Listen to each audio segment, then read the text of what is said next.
The Pinball Network is online. Launching Triple Drain Pinball Podcast. Thanks for tuning in to the Triple Drain Pinball Podcast. This is episode number 46. I am Joel Engelberth with my co-captain, as always, Scott Larson. I'm Graf.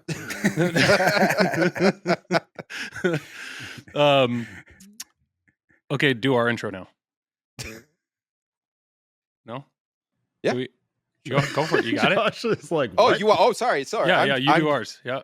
Oh, Tom, what do you have to say? I got a lot. I know there's always a screw up at the got a beginning. lot to say. There's always a screw up, and then Joel's like, "Never mind, I'm starting the show." So Yeah. We do have a big deal, though, Yes. right? We have big the last dildo. package. No, well, yeah. Oh, wow.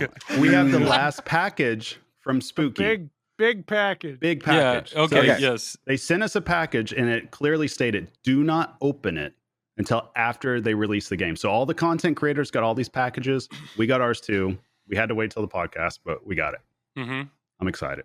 I'm excited too. I What want do to you know guys what's in the think box. it is? Do you What's want to in the open it box? now? Show What the do you box. think's Show how in big the it box? is. Show For us the your box? Ooh. Oh, from Spooky Best It even Wishes. says With the hearts, yeah, or the best roses. wishes. wow. Okay. Especially that for just- you. That's so Oh, dear. creepy. I don't I know think what's it's gonna Especially be- if I it's think from it's like gonna be Texas like the- Chainsaw. Yeah. What, Yeah, is I think mystery it's meat in something there? from Texas Chainsaw. What's Yeah. in the box? Wait, okay, so we'll get when we talk about Spooky. You saving it for then? Is that your? No, we'll do it right after the No, intro. we're doing it right now. Okay. Oh, we're actually playing. I wasn't planning on playing the intro. No. I just thought, Oh, out yeah. of respect, Oh, that's true. because this is a It's true, it's crossover a episode, crossover and I'm episode. telling you right now, I'm too lazy to mesh. So it's like to- multiverse. We're Yes. both on Triple Drain and Loserkid at the same Yeah. time. We're Yeah. five guys that Crossovers like to don't talk work, Joel. pinball. Have you ever and watched we came up with a TV? clever name. It just all that means Joel, Josh, is Scott, Travis, Tom, pinball. my whole effort, guys, has finally paid off. The end Mm-hmm. of 2023. I've tried to get on Loserkid now for like 5 years straight, and finally we're just meeting in the middle. Yeah. I'm like the Yeah. little Oreo. So you want me to open this now then? Well, Yeah. here. So Okay. what I will Okay. say is, this is how good we are at intros. If you're listening to this on the Loserkid channel, Tom, Travis, and myself, we are Triple Drain. We're Triple Drain. You'll find us on TPN or vice versa. If you're hearing this on the Triple Drain podcast, Loserkid is on Scott and Josh with Loserkid. Same episode, two places. If you really love us, feel free to listen to it in both spots. But welcome. Hopefully it's a fun episode. We just wanted to team up and chat it up a little bit here at the end of the year, give everybody something fun to listen to over holiday breaks. So, Travis, please open All right. the box that Quick Spooky has guesses. sent you. What could be in the box? I don't know if you I can think hear it. it's the twirly chainsaw guy. Okay. That's what I thought. Yeah, I- Leatherface. Well, it's not dripping, so I'm not going to say mystery meat. Yeah. Yeah. That'd be creepy. Okay, we're gonna open it. Oh, it's a piece of paper. Ooh, maybe like a design dear. of the playfield. Oh, yeah. Maybe it's a Some treasure hunt. sketches. I don't know. Okay. Is it a recipe? Is it a recipe? It's Nice. Michael Myers flipping off. It's Michael Myers flipping off. I the thought camera. we weren't talking Yeah. about Halloween anymore. Yeah. That is a solid bit, entirely created by Travis Murie, the one, the only, wearing the fake trees sweater. Yeah. Nice. Yeah, man. Seriously. So what? Best thing ever. Fantastic. So there's been a lot that's happened over the last few weeks, and one of the comments that I love reading is the fact that the majority of people that podcast only shill. We only speak positivity. And we get money. We get money. And we too. get money, and we get a lot of cutbacks because clearly what we say impacts sales. So if we help sell games, then clearly we're all getting checks. I'm quitting my job next week. Yeah, I mean- Tom and I are out of medicine. I mean, We're done. yeah. yeah. So This is just so lucrative. it was comical, at least in the conversation in the background, because we're like, what are you talking about? Like, we don't. Halloween is a perfect example of a game that I'm pretty confident all five of us said our opinions on, and they weren't particularly positive. Oh, you know? remember Multimorphic Gate? Ooh, that was Yeah. like Ooh. 2 years ago now.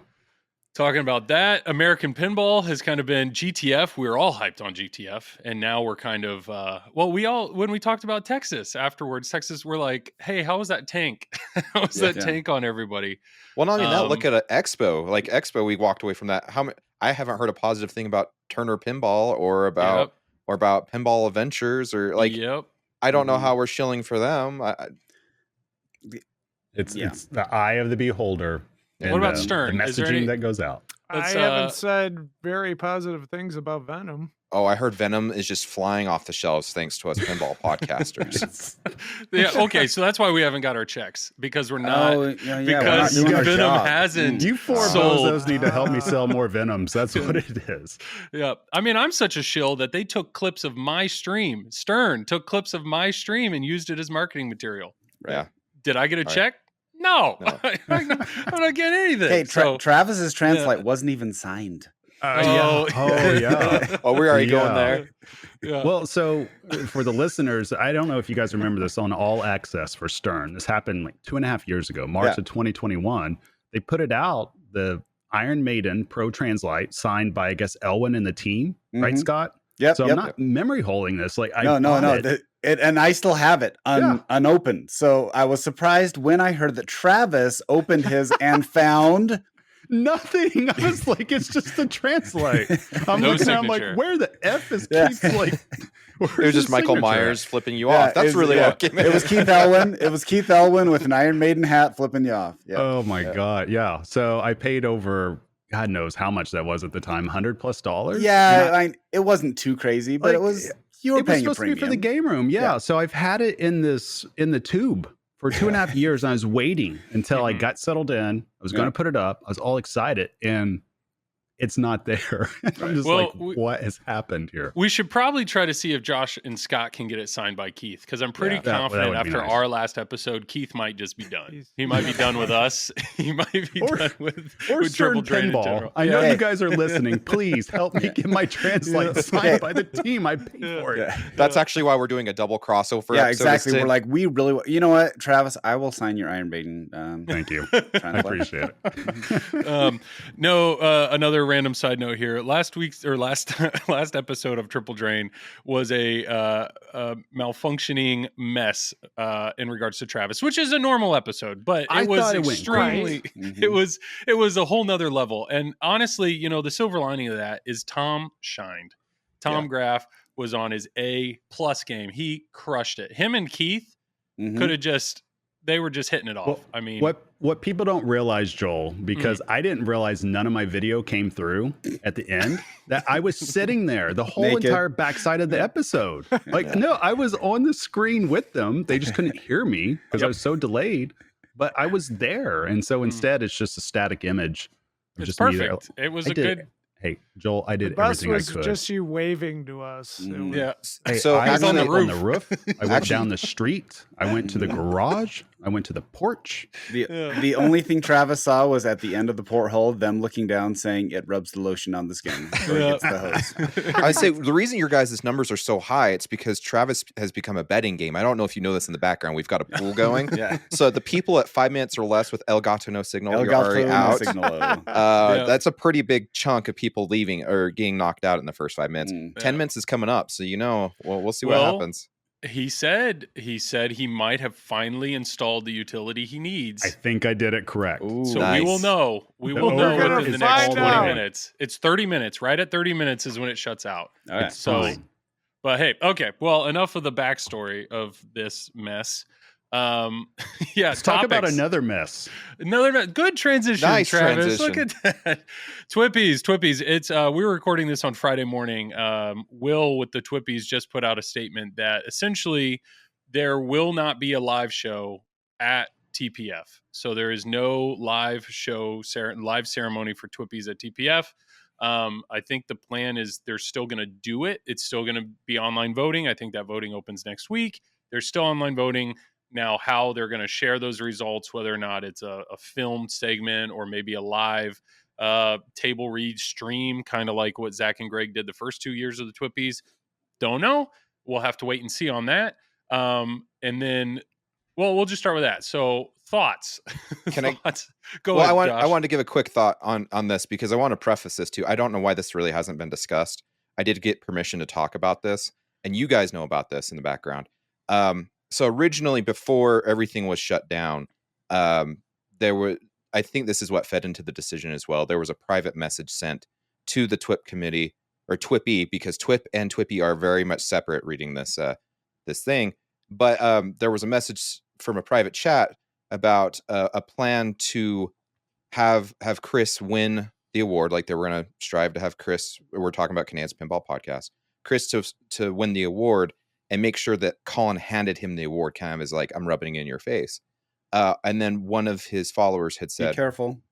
I know, had just said, just stab him when he does give you the award. And so I think that played into this. I think that's another reason too. Like when like it all got shut down, like when the content creator stuff, it got pushed to the side. I actually didn't hear this from the TWIP committee. I had heard from other sources too.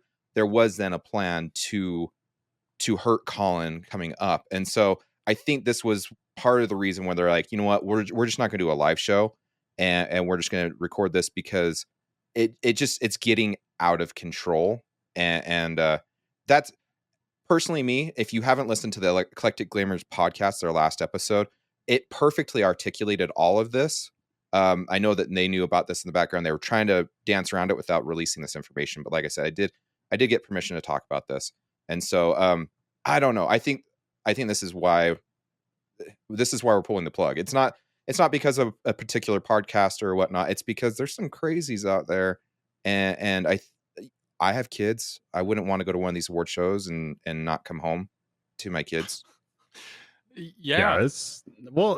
People are just getting riled up. They obviously have nothing better to do at this point. It's just, it's too much toxicity around it. And I mean, everybody knows how I feel about award shows for us. Like, I think all of us content creators are knuckleheads, except for Tom. Tom's a beauty. But the rest of us, it's like, I don't know. I've never understood award shows for us. And it's always been odd to me that we're attached to the same thing that manufacturers that are multi-million-dollar companies are attached to the same exact award show. But, like I told you guys before too, like I try to see it from both ways as well, why people are fully into this. And that's perfectly fine. For a lot of people, this could be their world championship, and that's perfectly fine too. But there's definitely a line that gets crossed when you start threatening that type of stuff. That's fully crossing a line, and you got to take every threat seriously. Like you have to. And that's just, sadly, that's the way the world works today. Yep.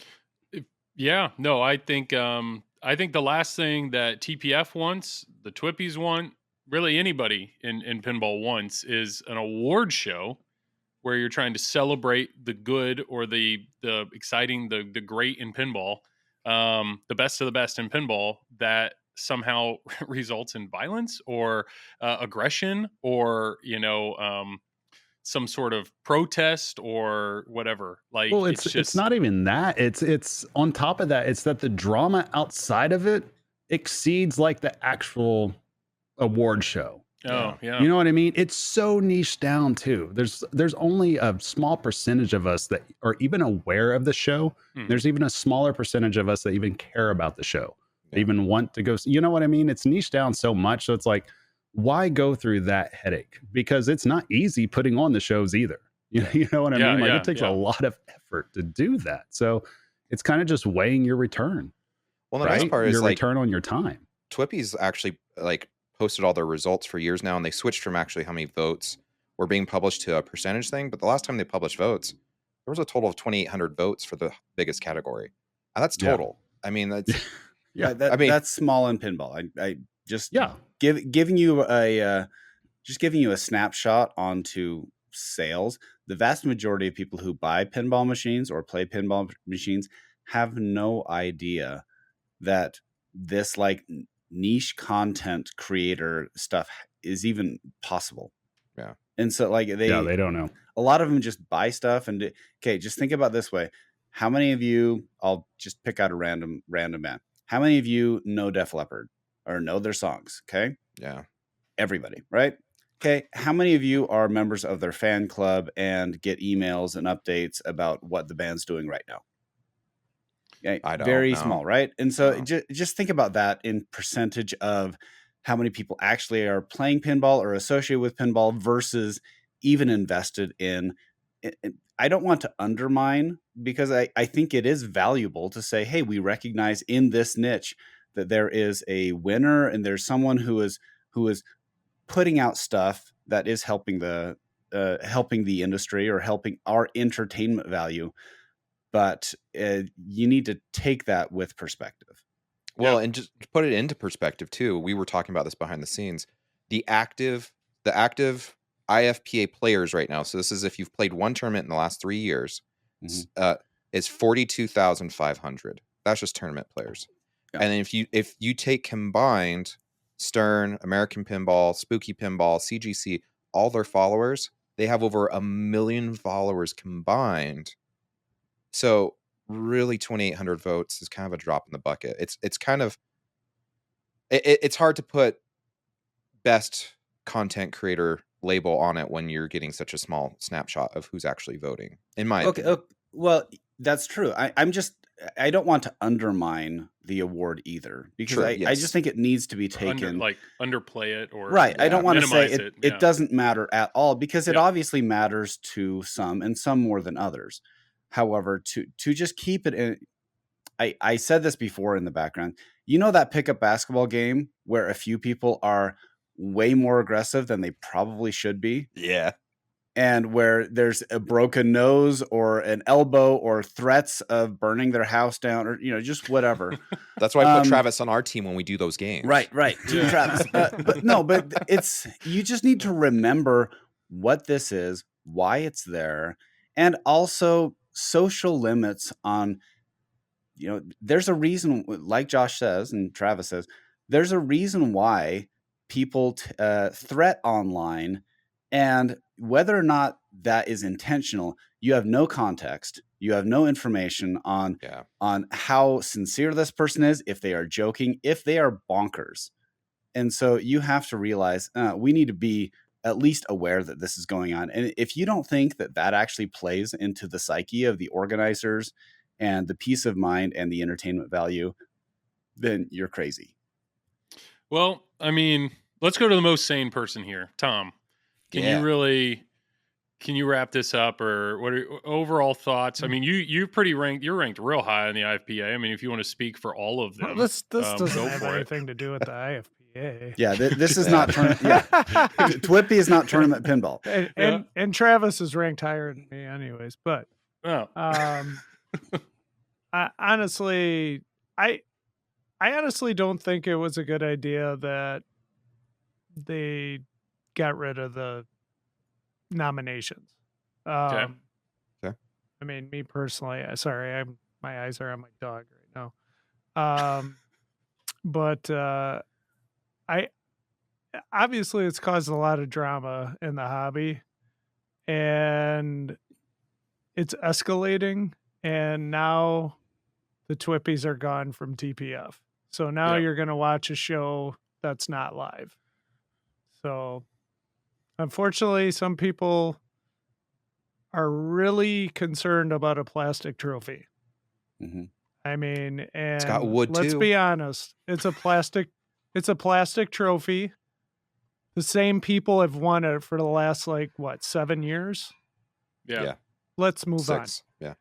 Yeah. 6, whatever it is. What are you These are important, Tom. What are you hugging, Travis? His degenerate trophy. Oh, okay. Yeah. This means more to me than anything else. Yeah, you're 00. Yeah. No, I totally get it. And the reality is, I mean, I just don't see the point of it. Unfortunately, the media awards became a competition, and I don't see the point of that. I mean, none of us started podcasting to compete or claim that we're the best. I mean, honestly, we're doing a joint episode right now, and I hope the numbers come out equal. I mean, there's no Triple Drain's not better than Loserkid. Like, I don't care. It's just, we just want to make sure. For the record, Loserkid is better. Go ahead, Joel. Yes. I know for the record, Triple Drain's better. So I know, Travis, you really want to be a part of them, but it's just, you gotta just keep but it. I can't speak for Josh or Scott, but I know I could speak for Joel and Travis. We don't do this for a trophy. We do this because it's something we like to do, and it's fun. And we actually have slightly we have different focuses on each of our shows. I mean, you have two. Okay, of the three of you, you have two top level players, and then you also have Travis. Oh, okay.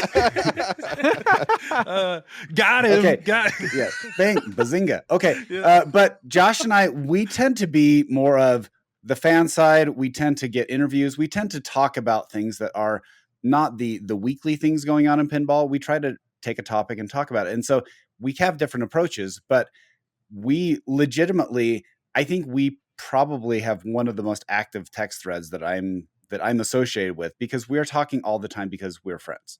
Yeah. The five of us. Yes. And that's that. I don't know. That's my whole thing is, honestly, what I would say is if you're a listener, thank you first and foremost for being a listener. Mm-hmm. But if you feel like, hey, these awards are important, these people need to be recognized for their work, honestly, the best thing you can do is shoot us an email or message us on Facebook or, share an episode. Like, hey, I love this. Like, that's plenty. That's plenty of an award if you think we need any sort of recognition. Because I know at least the five of us, we go to shows, like to have people come up to us at shows and say, they enjoy the podcast, or, thanks for doing it because you make car rides a little shorter. Like that's what it's all about. And sure, I would love all five of us to have a trophy this year for whatever, but best team up. Yeah, best team up. But we don't need it. I mean, I don't know. It's weird. It's just a shame that the last 2 weeks have gone the way they have. I feel bad for literally everybody involved. You had people like Lucas and Emoto that were pumped, ready to go, ready to present. That live show is now done. Will Will's obviously making decisions that he thinks are the best for the community. Nobody's wanting to just tear this down. Same with Colin. I mean, and I understand Chris Kaneda, he's upset, but when you share that frustration, when you share that anger to the public, hoping that they support you in that anger, it festers and grows. And then all of a sudden that anger can become bigger than you ever thought it would be. Mm-hmm. And then people will get scared or hurt or intimidated. We don't need it. I will say I get it from the standpoint of the content creators that do care about an award. Yeah, I get it, because you look behind me. I care about competitive pinball. I play. I work hard at it to try to compete. I travel for it. So I get that. Hey, by the way, for people who aren't videoing, the humble brag is Travis just reached over to his gigantic award. He's got a lot of trophies. But the point being is that there's plenty of people that play in pinball leagues, right? Mm-hmm. That have a ranking that don't care. Like they just want to drink beer. They just want to come have fun. And that's essentially what we are to the content creation world. And there's other people that want to try to be the high level player that want to try to win everything. And the TWIPYs is literally their world championship. That's the way that I can make an equivalent of it. So yeah, it's a couple of things that go against each other, essentially, right? It's just like last year, I completely forgot we were even nominated.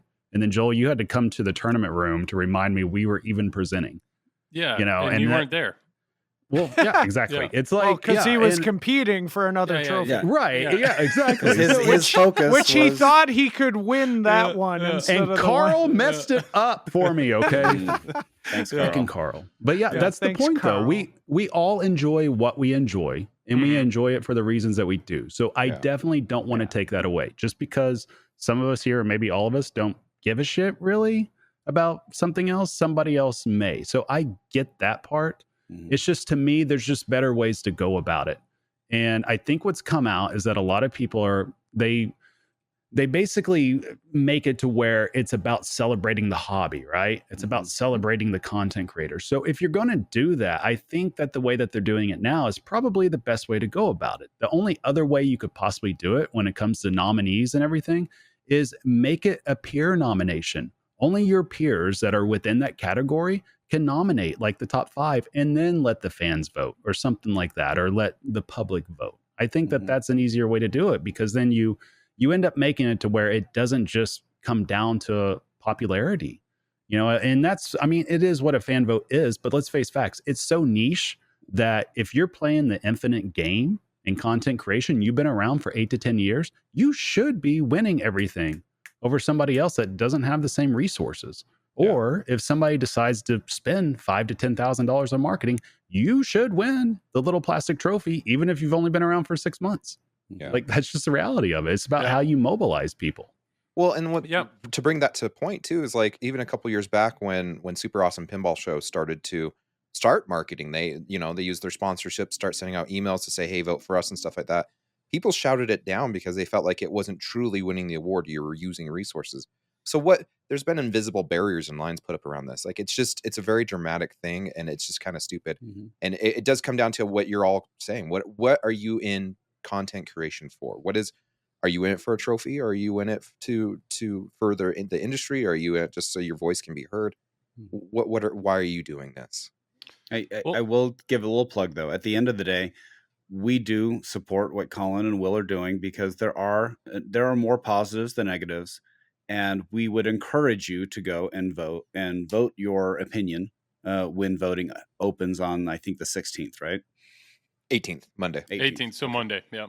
Yeah, and there is a new category. It is the favorite content creator. So they just kind of wrapped it all up into one. And then the caveat to that, Travis, how do you say the word? Because it's going to be wrong. Caveat. There, sure. Okay, so caveat. Oh, okay. Pronounce it? Yeah. So the favorite content creator, it's what they're saying is if you've won an award in the past, you're not eligible. So Straight Down the Middle can't win, TNT Amusements can't win, Canada can't win, Nap Arcade can't win. So what will be interesting there is, some of those people do crossovers, and so, or they do other things. So they may do a podcast, but then they also do a stream. So is the stream eligible, but the podcast isn't? Joel's talking about himself.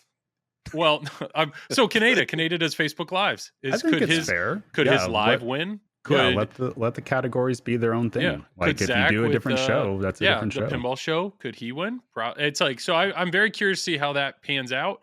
But there is something there. So if you do have a media, a creator, whatever it is that you want to vote for, Graf is spelled Graf. So Tom, Tom, Graf. I don't know if it's right in. Just find the drop down and we'll make it happen. Tom's chugging. Tom's already hitting it. It's 8 in the it's 9 in the morning, Tom. Let's go, Tom. Okay. For him, it's 10. He's closer to lunch than we are. It's Mountain Dew for those. That means he's ready to talk about spooky. Yeah, I think we're good. I think we're good on that. We'll wrap up. We'll tie up the bow on TWIPY. So voting starts Monday. Let's see how that goes. Okay. Spooky Pinball. Let's actually. I'm going to let Josh and Scott introduce this because you guys just recently interviewed him. So we released this not even 24 hours ago. About 24 hours to the point, like to the mark. Bug and Spooky Luke came on the show to talk about their new releases. They released tandem games. They're the same layout, but entirely different codes and rules and all that stuff. The Texas Chainsaw Massacre and Looney Tunes, which is a pretty opposite end of the spectrum when it comes to licensing. Yeah. Besides, they're both violent, I guess. I don't know. Yeah. Warner Brothers has always been on the cartoon comic violence size. Yeah. And going from our interview, we kind of try to hit all aspects. We talked about quality control. We talked about the playfield layout. We talked about art and the artists that came forward with it. So if you haven't listened to that one, we give you a recommend. And it's 126 is our episode, so give that a listen. But yeah, Spooky released 2 new games, and honestly, I like the looks of the layout. I think this is probably their best shooting layout they've made so far. Yeah, sure. The layout looks very. It's a callback to a 90s layout. A 90s Bally Williams layout. And so if that's what your thing is, I would give it a flip. I'm always concerned about small companies and reliability because I'm not a mechanic. I don't have the kind of time to work on my games. And so that's my only concern. However, it looks good. It looks fun. And I give it an optimistic review without having played it yet. Remember, we're shilling, Scott. You've got to pump these numbers up so we can get a check from Spooky. Come on now. Yeah. All right, let's go to the neutral person here. Tom, you don't shill. We know that. Tom is pure. I have no sponsorships. Tom, throw theme out the window. You're looking at the shots layout. What were your thoughts on toys, mechs, all that? But throw theme out. What are your thoughts? Throwing theme out, I thought the shots and mechs looked very interesting. Like I liked them. I like what was presented. 3 ramps. 4 ramps. 4 ramps.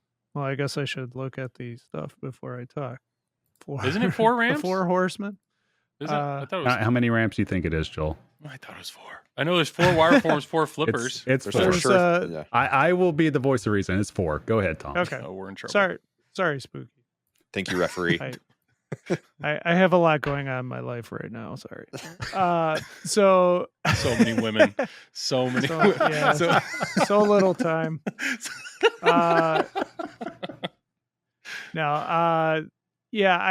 I like how they incorporated some things like the drop targets, the subway behind it, the scoop behind the drop targets.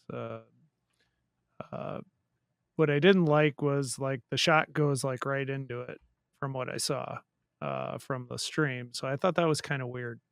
But other than that, the layout looks interesting.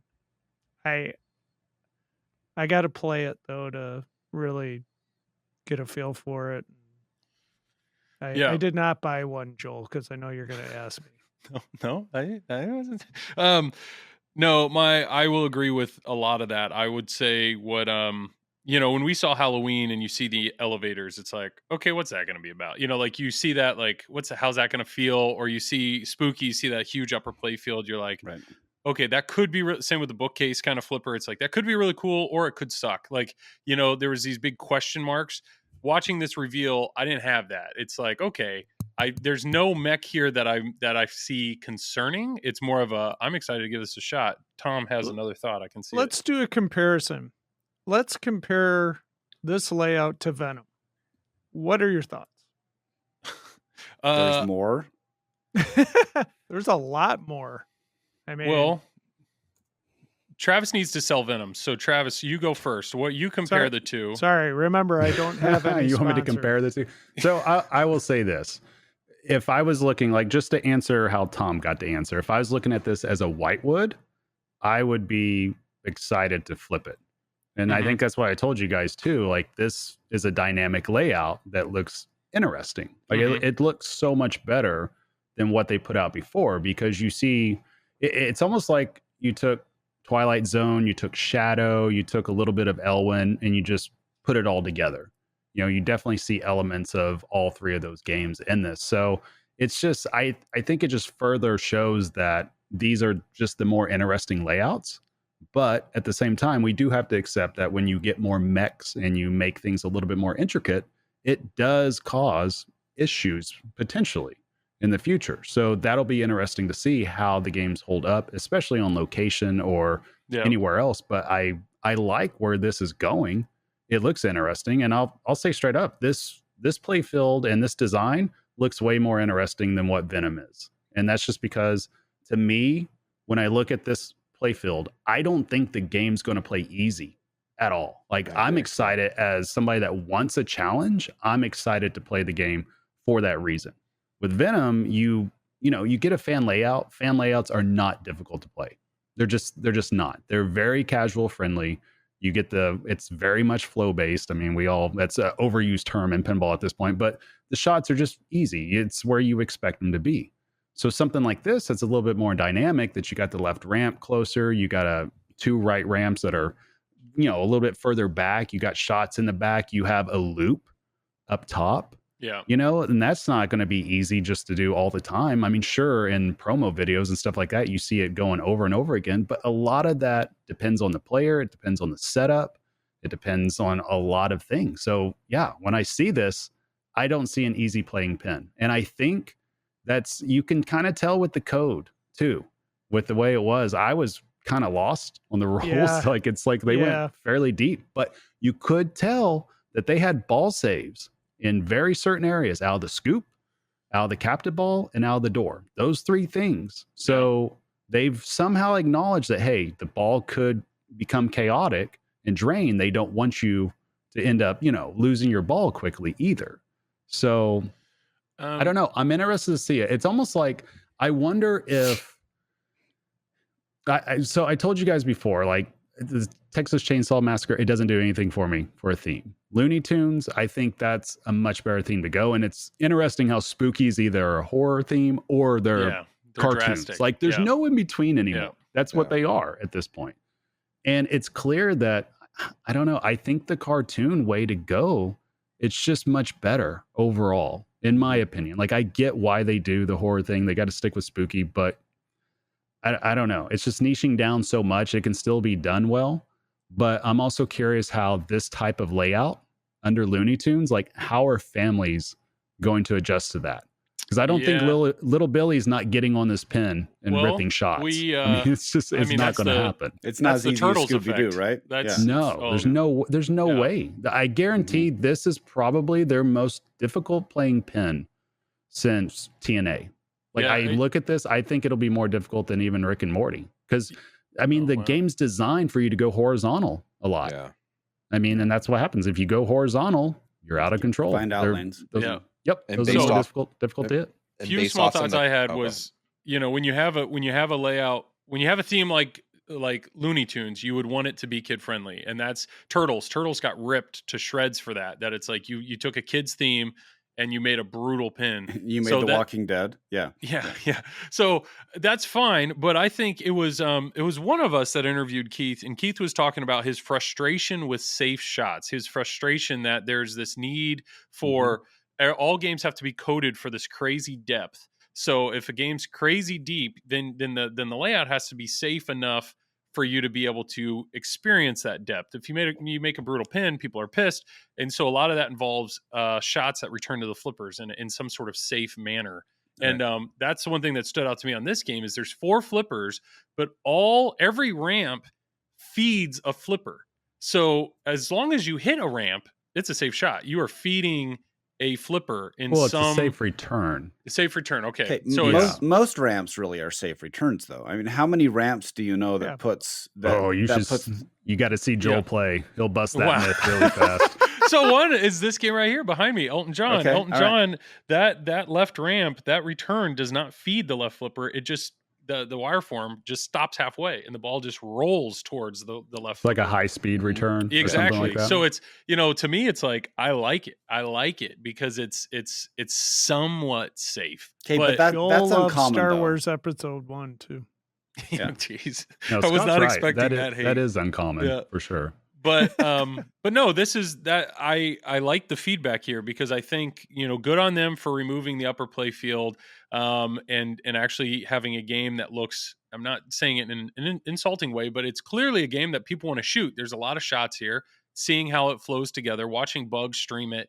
He was able to combo a lot of different random shots. And even, the fact that the under the flipper shot feeds an orbit that then feeds another upper flipper. And, the last game that really kind of had this type of flow was like Foo Fighters. Foo Fighters, the way that really comboed together in different shots and people ate it up. So I think there's a chance that this layout will be very well received from Spooky.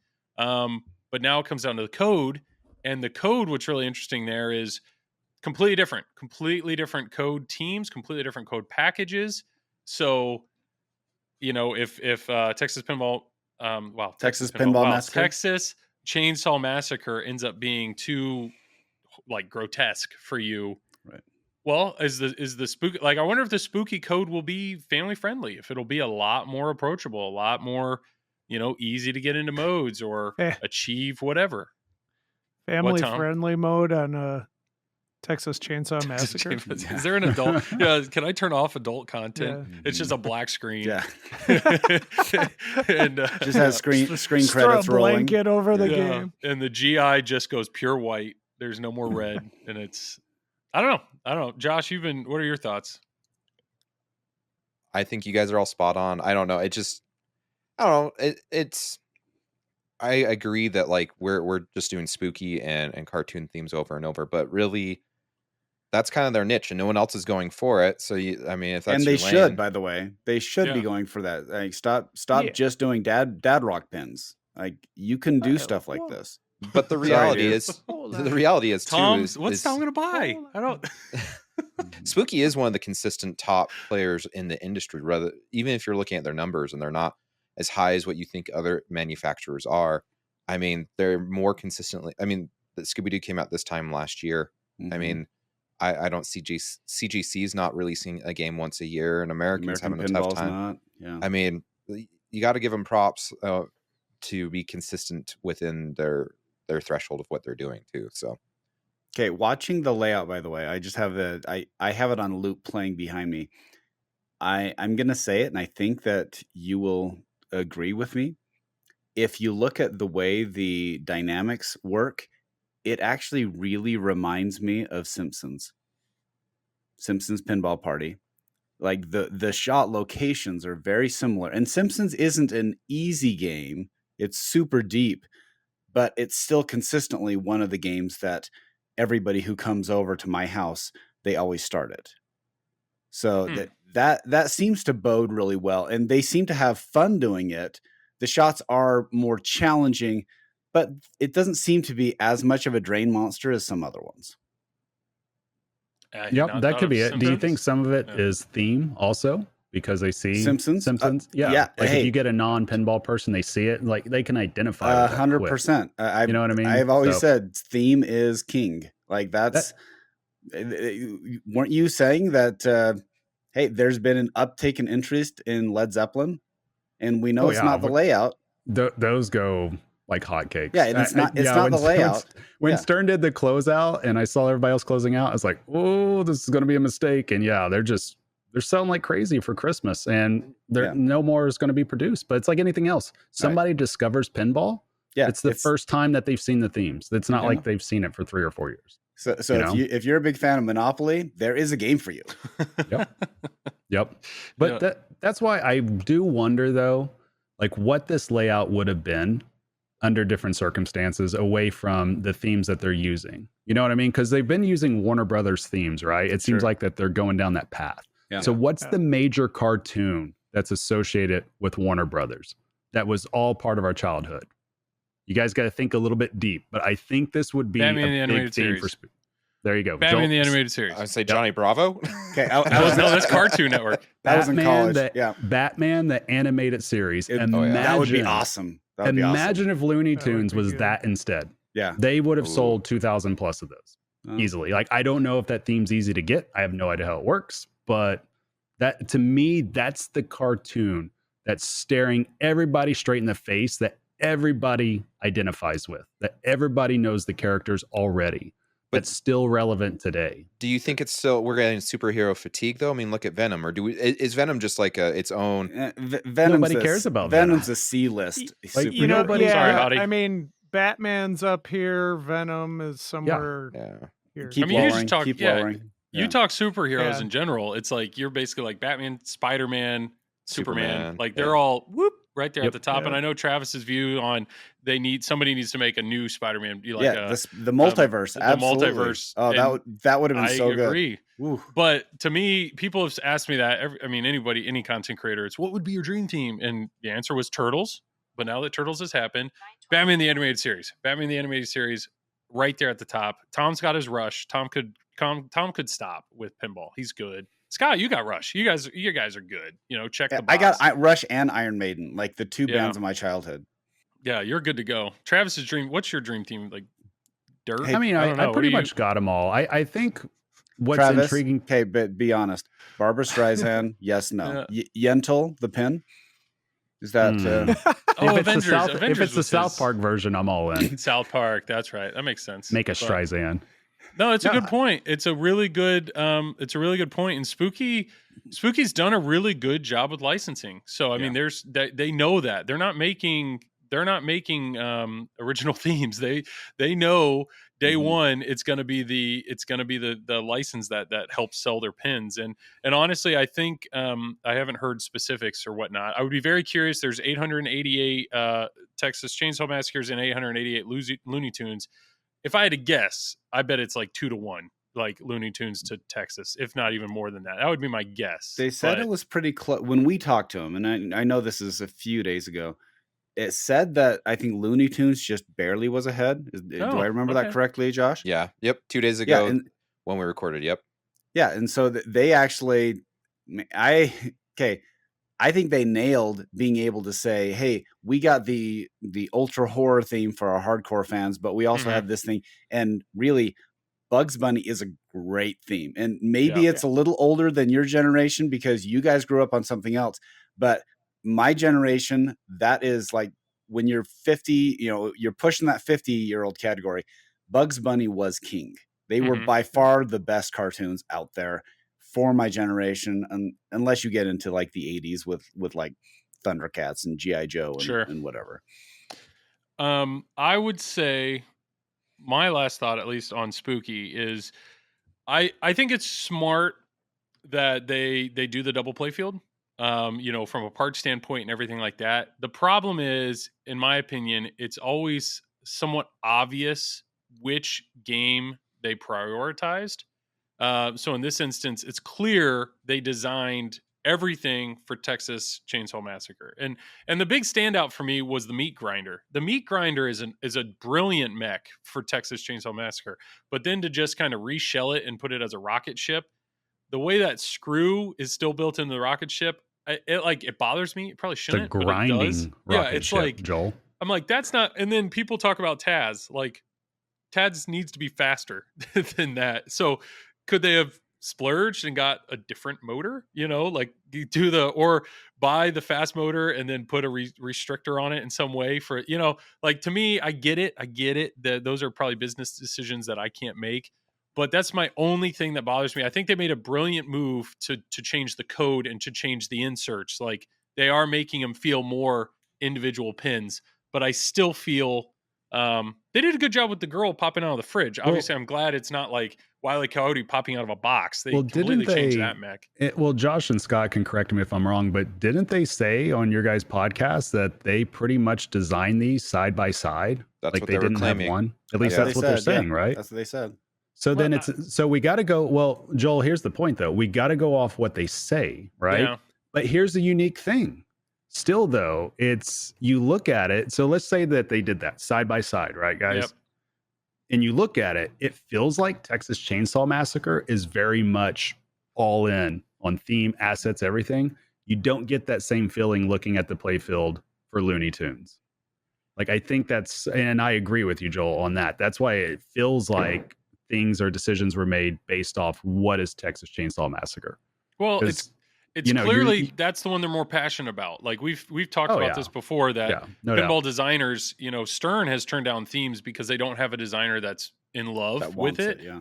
And it's clear, like Bug has made it very, very apparent what he is in love with, and it's horror themed. So that's the unique thing about pinball. There's a lot of people that make things and code things according to what they like, and maybe not necessarily what the end consumer likes. It's unique like that, but I get it. It's hard to do a project if you're not all in, because it obviously takes up a lot of your time. But I would be very interested to see what would happen if stuff was done with the end consumer in mind to get the most mass appeal to it, because I don't know if pinball does that well enough yet.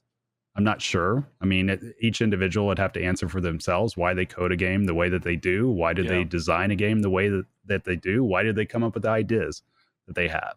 Because it's something like what I think would be fun for me, I don't know if that would be fun for the end consumer. So it's the same way. Like, I like this layout because I think it's going to be challenging for me. But just like I alluded to, what the hell is little Billy going to do with Looney Tunes when he's getting drained left and right? And even Joel could kick the dog crap out of him. Like, what's going to happen? Little Billy has no chance. I got him. Yeah, Billy's not going to like Looney Tunes anymore. You got to put rubber bands on the alley. Rubber bands. So I mean, that's the thing. I think a lot of times too, you got to consider your end consumer and your target audience also in this equation before you go too far deep. And that's not talking about like what Spooky's done. Like, I like what they've done, but I think that's just pinball in general, right? Across the board. Like, how are you coding the games? Why are you putting the rules in that you are? Mm-hmm. Like, not everybody's going to see wizard modes. Not everybody's going to understand multipliers, the 2x, the 4x times the 16x. You know, it's just, it's a unique thing. I think it's a unique problem for pinball to have, that it's difficult to solve, right? To appeal to the masses compared to us knuckleheads that do want to dive deep. Like, how do you find that happy medium? If there was an easy answer to that, all the games would have it, but it's not. That is something that that's how I evaluate a lot of my, people give me crap because I say friends and family, but like friends and family, that really matters to me. That if you step up to the game and it's not easily, clear of some objective, it's just, you're trying to get these people to fall in love with pinball. And if they can't fall in love with the machine or can't experience the machine, they tune out. And hey, we don't say anything bad. We don't say anything bad about pinball machines, and we only shill. But Venom was a game that there was nothing. When I had the game here, I enjoyed the game. My brother enjoyed the game. Every other person that stepped up to that game, there wasn't anything obvious for me to show them that was going to hook them in 30 seconds or less. And on the 3 games behind me right now, Godzilla, not a problem. You got that big old building. Cactus Canyon, you got Bart, just shoot the guy in the head, watch his hat go up. And even Elton John, there's a little alligator on that game, and crocodile, and I was not expecting my 3 and 5 year olds to freaking love that alligator, the crocodile, and he bounces. Rock. It goes back to visual. You put something up the middle, right, or less than 45-degree angles visually, that's an indicator to somebody that you got to go that way, because we are trained through anything that we do straight ahead, right? Movies straight ahead, driving straight ahead, podcasting straight ahead. That's the way we're trained. So you put something there. Yeah, Scott's going to look to the side. But that's why you put something up the middle, right? It makes so much sense. Right. Think about, like, I tell you guys this all the time. Okay, it's why the easiest is World shot Cup soccer? It's the easiest shot. Straight up, like up the middle is the easiest shot. The hardest ones are the, you have to wait on the flipper. It takes a little more challenging. So Josh's phone just fell down. So we're looking at his keyboard here. There he is. Hey, Elgato. Hey, we got our first Elgato. No drop. I don't know why my camera's freaking out. Yeah. We're at 51 minutes. And Travis's camera's still going. Josh is the new Elgato. I'm the new Elgato. El Drapo. More. So here's we can compare this though with Texas Chainsaw and Looney Tunes, right? So let's say all of our wives want to play a game, right? Like how many of them are going to choose Texas Chainsaw Massacre? I don't. 0. Yeah, if they do, So I guarantee you, if that's one leg in my house, my wife would just go ballistic. I've already told Zach that obviously I'm happy to stream whatever, but I said honestly, if Texas Chainsaw Massacre shows up at the house and I have to stream it, I'll probably have to put the head down. It's in the garage and put a blanket over it. Yeah. Anytime the kid that's crazy. And I mean, I think I was going to ask this earlier, but between the 2 themes, I'm assuming if Spooky reached out to all 5 of us and they're like, we want to give you a game, what do you want? I'm pretty sure 5 for 5, we're all picking Looney Tunes. Mm-hmm. Yeah. It's just, that's where we're at. But 100%. I don't want to raise any future serial killers or anything like that. Well, so to their credit though, the up the middle shot, I mean, it's straight up the Shadow Sanctum lock is what they did. Yep. And that's an awesome mech, awesome lock. So that magnets, people love magnets. So as long as you can get into that door and experience that in like 1 or 2 hits, that's a good move. Yep. And then the fact that if hopefully locking a ball in the meat grinder or locking a ball in the rocket ship, hopefully that only takes 1, maybe 2 shots to the rocket before the first one happens. That would be smart. Just give us a little taste of the mechs quickly. It seemed like they took forever on Bug's stream. When he showed it off, it seemed like it was a lot of wood chopping. Yeah, hopefully they can find a balance there, because somebody said I think it was Ryan McQuaid, who now works at the Sonic guy who works at American Pinball. He said, what pisses me off is when people hide code behind mechs, or maybe it's the other way. They hide mechs behind code. Because when you step up to a game, the thing you notice are the mechs. So it's, how do I get to the upper playfield? And if to get to the upper playfield is 6 shots, there's a lot of people that are never going to experience that upper playfield. Well, your mech needs to be your quote unquote bozo area. What that means is anybody's going to go after it. If you don't know anything else, you're going to go after it. Okay, this is Lord of the Rings Balrog. The Balrog has to come out almost every game, because otherwise you're just looking at why is that even in the game? Sure. Well, that's what's funny too. Like going back to Keith Elwin, like his first game was Iron Maiden. Yeah, it's up the middle, like you're hitting the target, but like going on to Jurassic Park, like he wasn't ever going to put the dinosaur in there.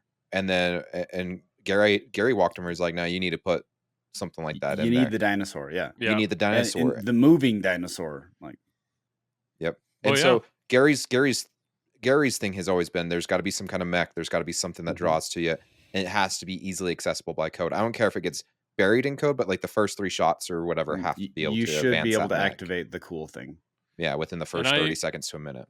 And I totally understand how challenging that has to be for a designer, because when I look at Venom, I think what they did is actually really, really cool. And the mechs that they have in the premium and LE to change the entire layout of the playfield is really, really cool. But unfortunately, the amount of coils that are needed and the amount of mech that's needed to do that, they really don't have. I mean, Doppelganger is the closest thing, but they really don't have that bozo standout mech. And it suffers because of that. And so it's like, if people can look past that, the game is there, but for the casual people that are just going to step up, they missed it. And if we look at like Foo Fighters, it has the Overlord area, which is a easily achievable shot for anybody. But I mean, there's a lot of other games like Led Zeppelin didn't really have anything to grab you. Even like Avengers Pro didn't really have anything. The Captain Marvel grab shot you. Visually looks really cool, but that's a premium. And right? That's that's my point. And imagine if you designed a playfield and it was a high level playfield and it was all subways. It's like a bingo game, right? Yep. Yeah. And it's like, yes, it would take skill to be able to hit the right holes and to actually do it. But pinball is a visual, physical, sensory interaction. So everything goes into it. But we all know that the visual aspect of the ball doing something cool takes precedence over almost everything except for theme. Yeah. Tom, you're good at hitting the right holes. What are your thoughts on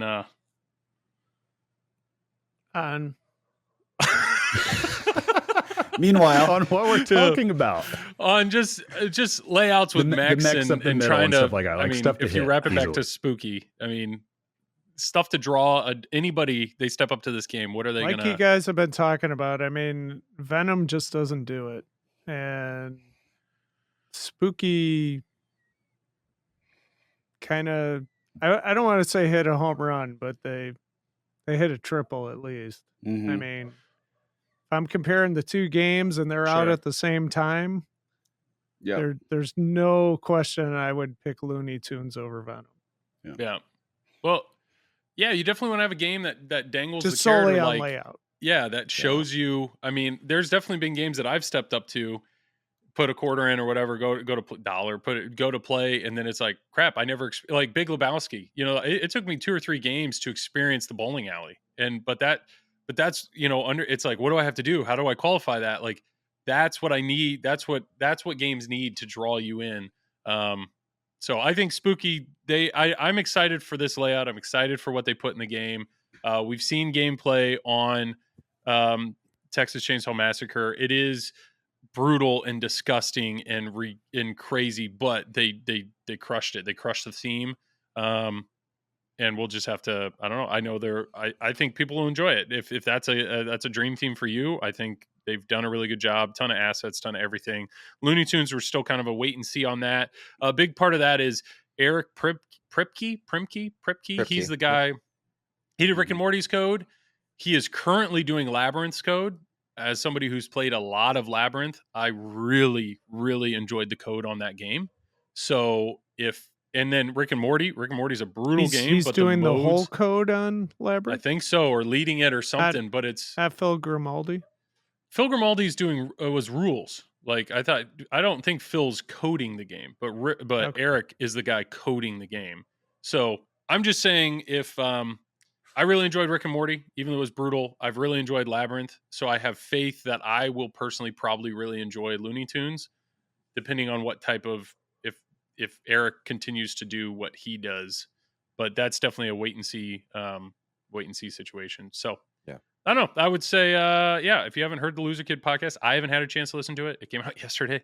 Definitely give that a shot. But any other thoughts on Spooky? Anybody?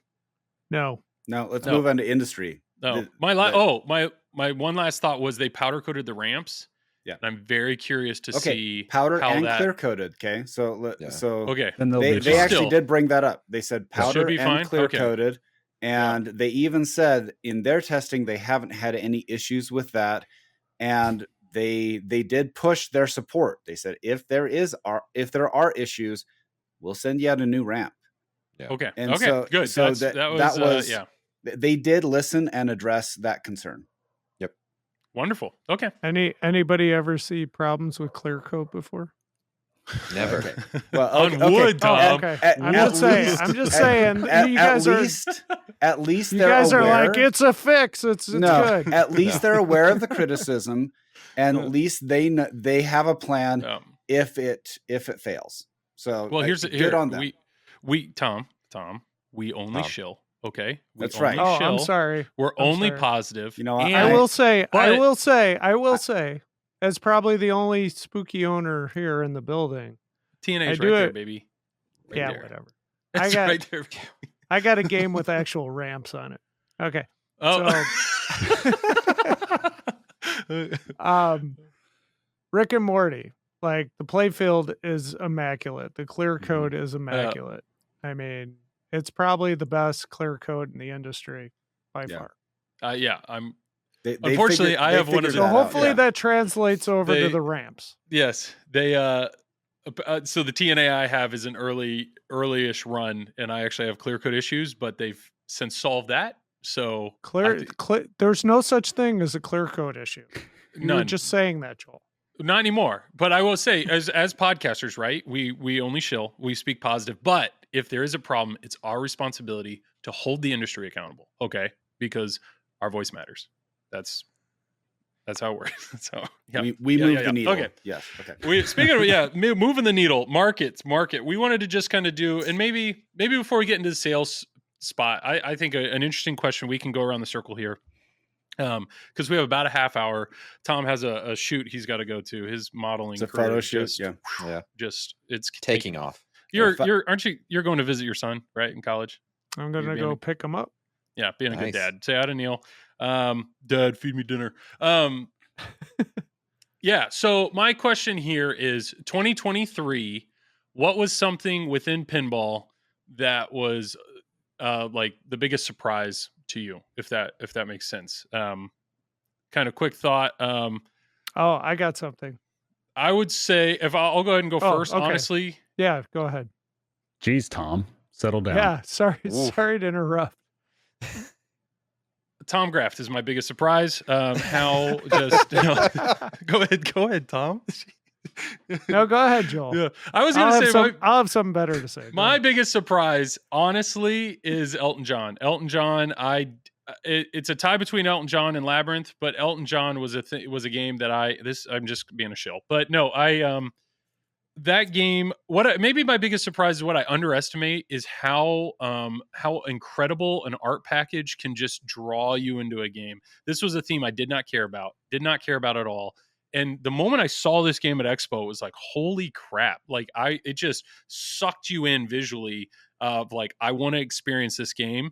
And just the whole experience of the art package, the audio, the light show. It's just that game. I've been playing the heck out of that game. And it's not, the layout's fun. The rules are very approachable, but I just think Franchi and JJP crushed it with just the whole audio and visual audio and visual experience to just suck you in. So I don't know. That was the biggest surprise, like genuine. I had very low expectations and actually really sucked into that game. So let me shill it, sell it. I need my commissions check. Go buy an Elton John. I will. If this game is in your game room, it will stand out. Everybody that's seen it in person will agree. That game legitimately stands out. I would take it, by the way. Like it's on my short list. You are a shill, Joe. Yeah. Commission check. I'm ready. It's on my short list of games that I am interested at, and I've said it, at a different price point. But it would be a long-term keeper for me. It is incredibly accessible. Honestly, the code, most JJP games, you fall into a multi-ball or the code is so complex you can't understand it. There's kind of 3 main multi-balls that you can pursue at any time. There's songs going on in the background. If you care about points, you can focus on wardrobe items. Otherwise, you're really not getting bogged down by a lot of other stuff. It's just kind of a pure do these things and you're going to see more of the game. There's no real modes. It's just songs and I don't know, just play. That's what I like about it is I'm not overthinking it. You just play. So it's if people are all in on JJP, this game will definitely feel different than the other JJPs in your collection, but in a good way. It's very good. So that's my surprise. Tom is ready. He's locked and loaded, ready for. That was a huge surprise. Thanks, Tom. Jeez. Biggest surprise of 2023. Mm-hmm. Pulp Fiction was announced and shown at Texas Pinball Festival. Mm-hmm. Where are they? That's a surprise. That's the big surprise. Yeah. That's the well, they were supposed to be released in the Q3. So True. you tell me. I think we all knew though. We all said when they threw out October, I think all of us were like, "Ha, well, okay, yeah." But hey, I don't want to take away your surprise, Tom. Right. If this really, I get it. Josh Sharp, right? That's who you, not Josh. So you're not surprised Josh, that they don't have Pulp Fictions out yet? No, because CGC's involved. They're still running Cactus Canyon. I would be more surprised if they had it out before TPF of 2024. Yes. Apparently they're I think we have heard they are like building assemblies, but I don't necessarily know. Maybe they're waiting to start shit. I don't know. That Nobody knows. Equal a pinball machine, Joel. Nobody knows. There's more to pinball than just assemblies. Yeah. Well, this is the same company that announced like in 2022 that they were coming out with Cactus Canyon, and then at the same time was like, by the way, we're going to do more Medieval Madness January 2023 and crickets. Like, yep. So okay. I got a better surprise. Oh, surprise! Okay. Let's go. Round two. Tom with the double Alien surprise. Let's Ripley go. edition. Okay. Oh yeah. Okay. Yeah. That's a good one. Yeah. Good one. I even got Travis's attention on that. Yeah. One. That's a good surprise. I think that's a good move by Pinball Brothers, and I think it's a great move. They're going to sell more games for everybody, but the distributors that had the original LEs in stock. They're stuck. They are really stuck unless they find a way of retro arting that, or I don't even know how to say that. You can buy all the add-ons. I mean, you can still put the code on your old game. You can put the code on the old games as long as it's a Pinball Brothers game. That's the key. Yeah, you can buy all the add-ons. You can buy all the art. You can buy all the add-ons. But unless Pinball Brothers just gifts those to the distributors and be like, here, give these. I just don't. It sucks that they have games that are technically more expensive than the Ripley edition that have less in them. Like, what do you do? What do you do with that? So. Welcome to the hobby in 2023, everybody. Yes. Solid surprise. I think Travis is writing something down. I'm just taking notes off the podcast. It's for my memoir that's coming out soon. Oh God, all 4 pages. It'll be great. Travis, the man, the myth, the legend. How to Podcast with Keith Elwin by Travis. I can't wait. Yeah, the cover will be blank. Elgato no signal, or like insert cover art is what it'll say. No, it's the 00 with Travis staring at you. The life and times of Travis Murie. Every page in the book would be numbered 00. Yeah. All right. Well, we'll get out of Triple Drain. Scott, what was your biggest surprise of? Okay, I have 2 biggest surprises. So I'm gonna cheat a little bit. Okay. One of my biggest surprises was that the Elwin designed Bond 60 wasn't a better game. And I'll put it as, I think it's a solid game. It's a solid game. It is definitely a vanity piece that you're paying 2 to 3 times what the game really warrants. I played it. I thought it was a lot of fun. But when I look at the price tag and say, I can have 2 or 3 games for the price of this, I'm not sure that this is for me. So that was my biggest surprise. Given obvious limitations for having I think the theme should have just been the classic, just because it was a 1960s vibe on the game. It also felt a little bit retrofitted they have the wheels in it, but it's still, I think I would have got the same pop by not even having the wheels and just having a screen with the fake wheels like Beatles does. So that was a big surprise to me. I anticipated that having a longer lasting effect. Okay. The second thing that surprised me, we had, what was it? 5+ games that were announced right around TPF. Oh yeah. And Foo Fighters came out of the gate kind of hot, but then cooled down to, I would say, what I would consider an average game. That's not an insult. That's just an average game. So of those 5 games, Foo Fighters was the most successful, which turned out to be more of an average release. So there doesn't seem to be a monster release that came out this year that was obviously, this is the game that you need to have long term. This feels very much like an in-between year where a lot of stuff happened, but nothing that's going to make it into my collection for long term. Interesting. Yeah. No, I know people talked about 2021 that way, that it was just kind of there was no standout. And then 2022? No, it was the other way around. 2021 was Godzilla. It was just obvious. And then 2022 was kind of I'm in that. I see what you're saying, because honestly, this year, the, TWIPY, like pin of the year, I don't know. I genuinely don't know. There's no, it'll probably be Foo Fighters, just because Stern's the biggest. There's probably the most out there. It's the game most people have played, but I get it. I see what you're, those are solid surprises. Yeah. Josh, what surprised you? Scott stole mine with Texas Pinball Festival and the releases, you jerk. Ooh, sorry, man. Nope. Yeah. I actually did have another. I think the biggest surprise was seeing Barrels of Fun come out of left field with Labyrinth, and the response to it and the professionalism around that game for a first release. It's outside of probably Wizard of Oz, which I wasn't in the hobby when that released, so I can't really attest to that. But this has got to be the best, first game ever shown by a pinball company, and I've seen handful of pinball companies start up in the last decade.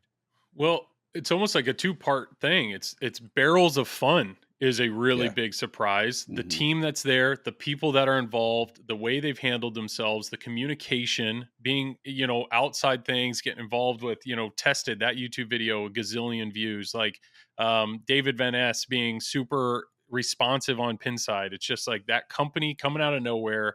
Nobody knew it was coming, and then they've done everything right. And then the second part of that is Labyrinth. Labyrinth is actually, for a first game, is really, really good. The layout's good. The art is awesome. They got good toys. The build quality is, I've had one here. I did not lift the playfield one time that I had it here. And that game was a show game. That was a game that already had hundreds and hundreds of plays from Chicago Pinball Festival. Didn't lift a playfield one time. So there's, that's a very, I will agree with that. You can send your check to Joel at. Yeah. No, David knows. He's already sent me. I streamed his game, 3 times. So that's at least, so much partial ownership of the company now, right? Yeah. I passed the stock. I just want stock. I just want stock in the company. Okay. Yeah. But little known fact is that Joel's actually one of the heads of the trolls on the topper. Yep. Makes sense. This is true. All right. No, that's good. That's a solid surprise. All right, Travis, surprise us. All right. I got a surprise that I think you guys will all agree with. Kind of is a big surprise, but then kind of not when you really think about it. I would say the amount of times that Stern keeps re-releasing games, including games that are last call. Yeah. That's surprising, such as like Stranger Things wasn't last call, but there wasn't many that was sold back in like late 2019, early 2020. I think there was less than like 600, 700 premiums that even went out. Now they're all coming back. I think Guardians of the Galaxy, the last call came out for that for over a year ago. And then they had a second last call for it. And then in August, they said that Iron Maiden was last call. And now there's actually a build date in 2024 for it. So that's not last call. And then on top of that, you know, coming out with these anniversary editions with Elvira, with Jurassic Park.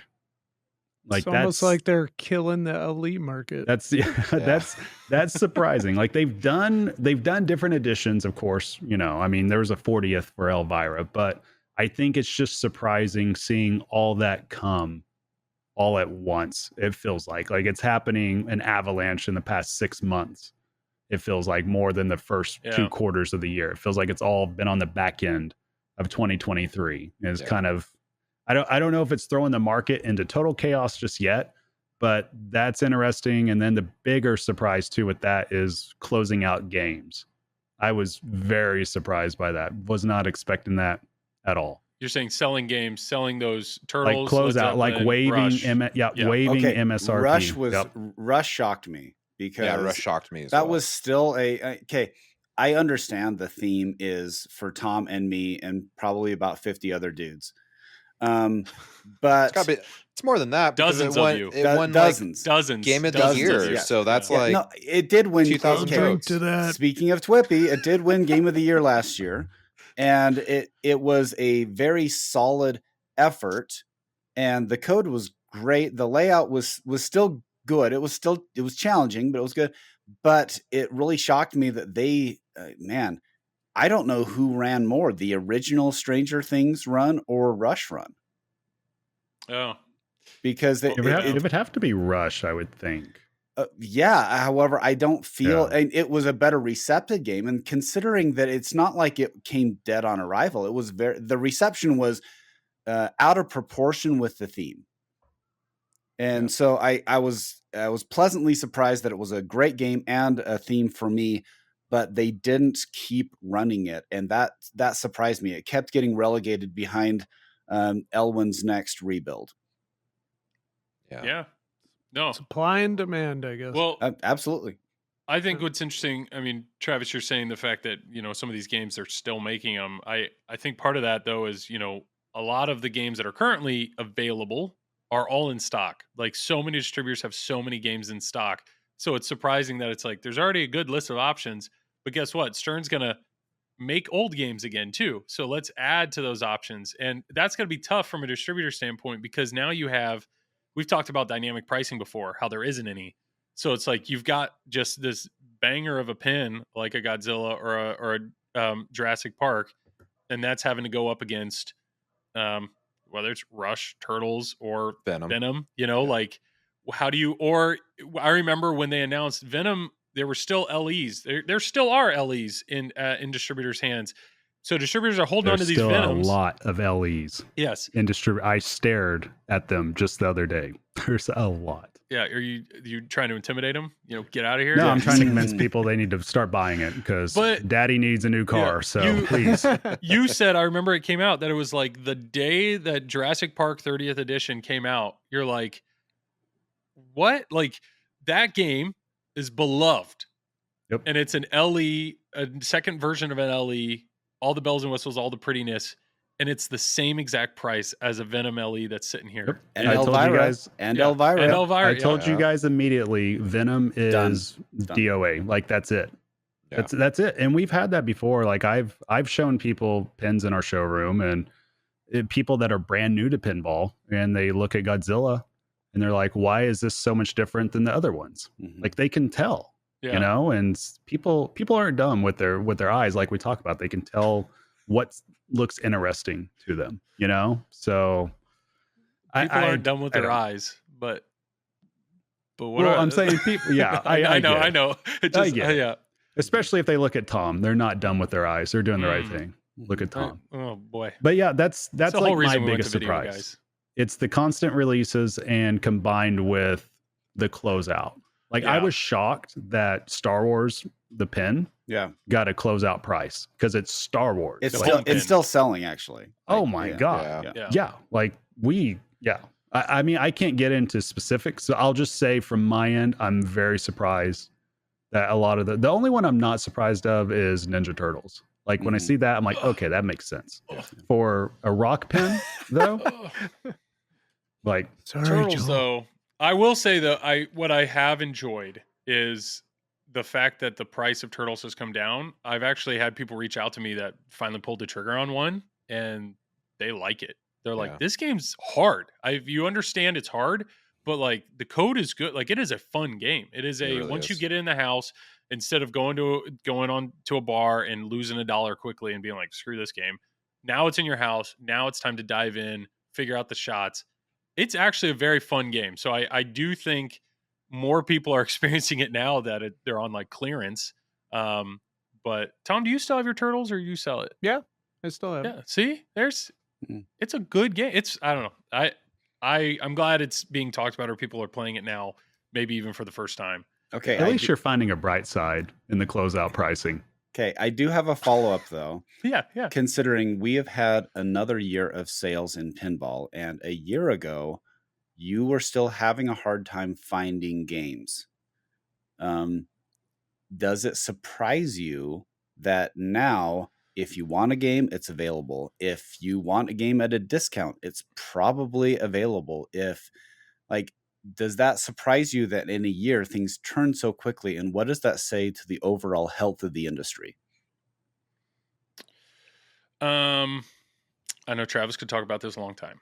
Joel, this is what he thinks about all day. It's I think it comes down to how much do I want to say publicly and give away all the sauce. And so that's why I just throw it out. I mean, this is obviously Travis's day job. Like this is our hobby. It's Travis's day job too. But we can all have a gut feel about how the market has changed in the last year, and we can talk freely about it.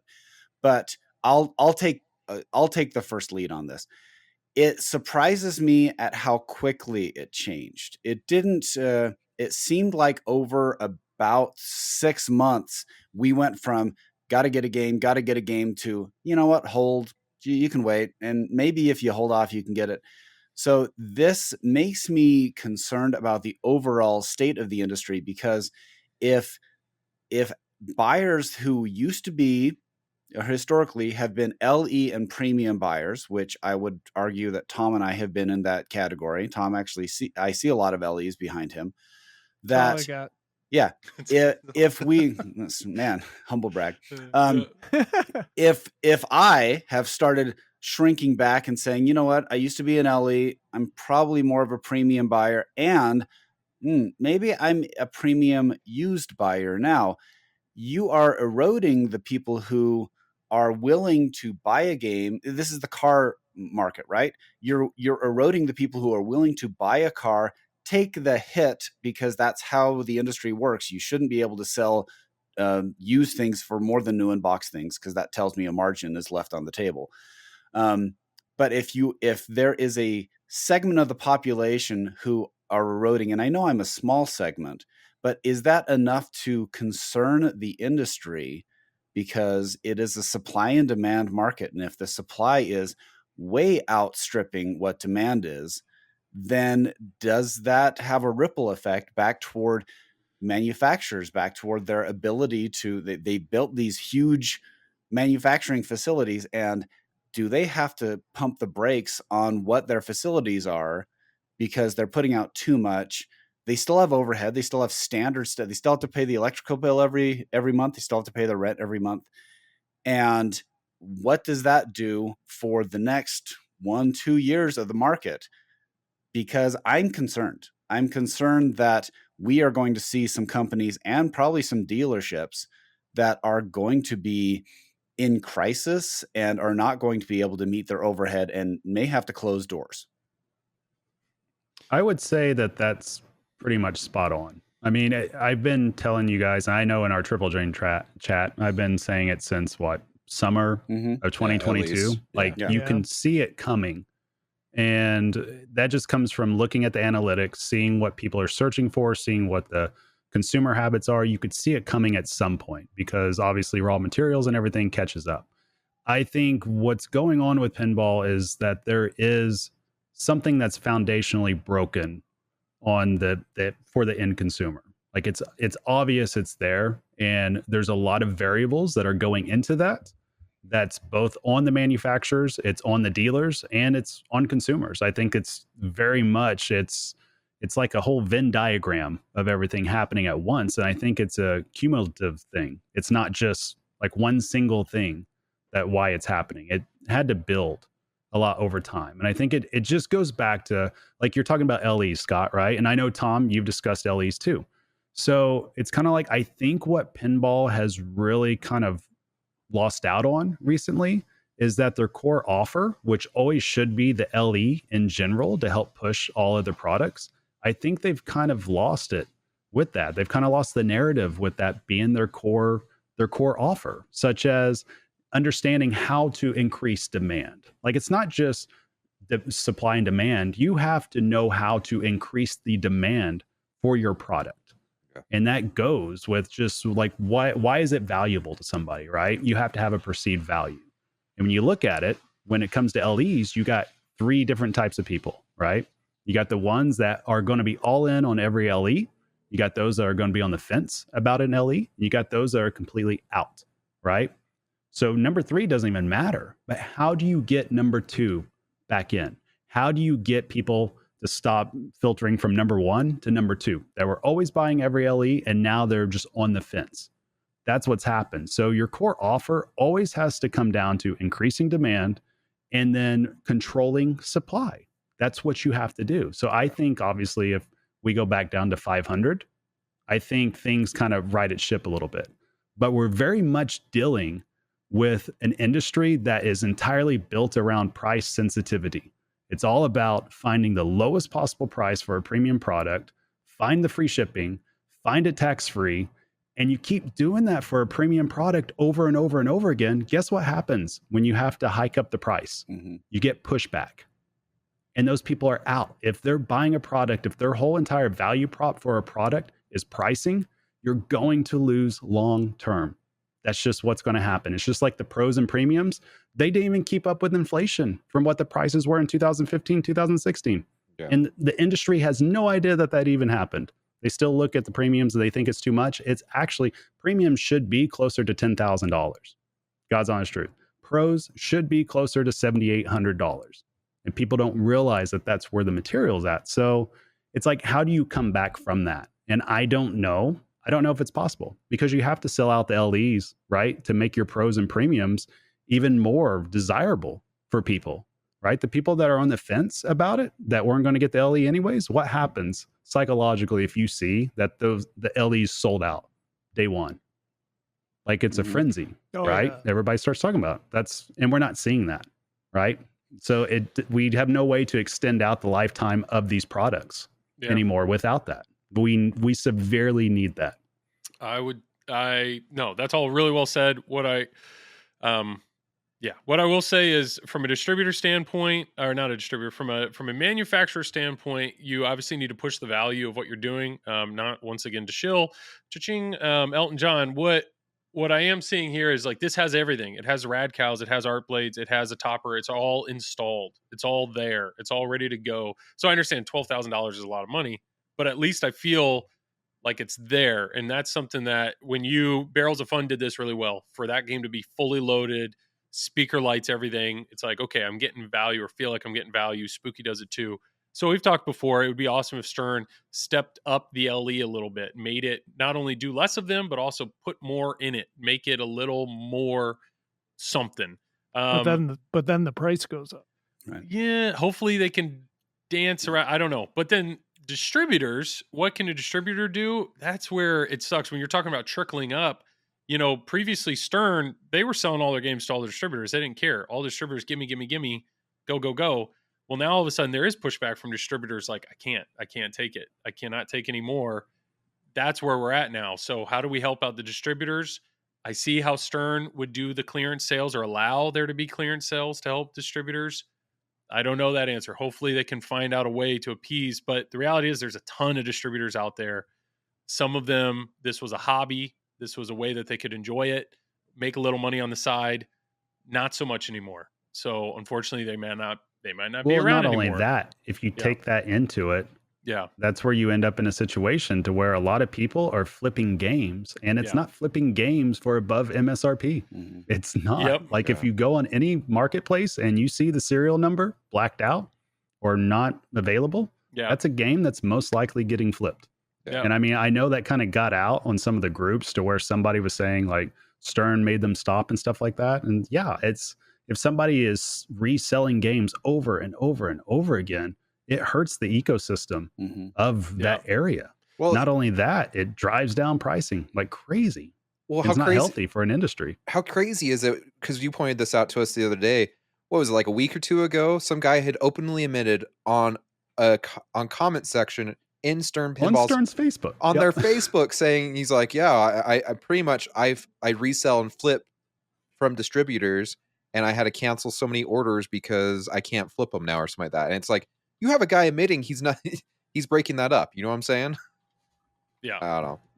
Yeah, we've talked about that too. When you see somebody post like, "Oh, I bought this game for a friend, and now they don't want it," and it's like, here's the box, not opened, crossed out. Like, I mean, then that happens. It's distributors buying games, reselling them at prices they shouldn't to somebody else, so that they can legally resell because it's their game now. However, it is what it is. So, but it's kind of, I don't know. I would say as a pinball fan, what can we do? Not talking Travis, this is his job, but what can we do? We can buy the games we want to buy. We can buy the games we want to buy. It is interesting. When I got into the hobby, Turtles shortly after that came out. And to me, I was like, why would you ever buy a new in-box game when you can get them cheap or used?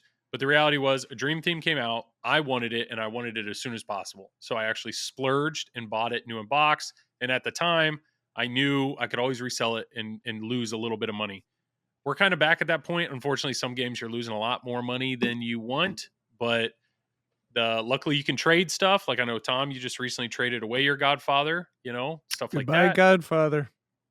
Yep. And it's crazy you got James Bond, a game you had sold previously, but like that game has come along so much. Bond has But I got the premium version. Yeah. Yeah. I have two friends who they both we have pretty big collections, and we're all within each other, within a few miles of each other.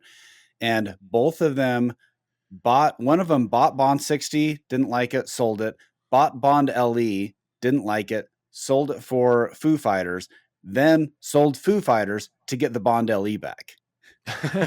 yeah, code, man. And because the code has really come along, and that does make it a reality check. How much is a night out with your family, your friends? Yeah. How much is that typically? Okay, when you factor in food, travel, all that kind of stuff, I'm guessing you're probably looking at $50 to $100. Oh, more than that. Okay, fast food is maybe like 75 now. It's insane. Okay, but maybe solo. If I'm just hanging out with my buddy, what I'm bringing to the table. Okay, maybe 50. Once you, and I'm talking like a decent. Okay, it takes my family $60 if we even go through McDonald's drive-through.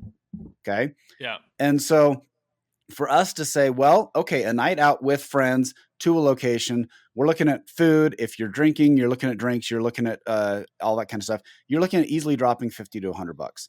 And if you can't get into your mind, hey, if I buy a game and have it in my home and even take a $500 loss from what I paid for it down there, that's still roughly 5 to 10 evenings out with a friend. And if you get the same sort of level of enjoyment, then that's actually money ahead in my bank account. So I lost a lot more than 500 on Godfather.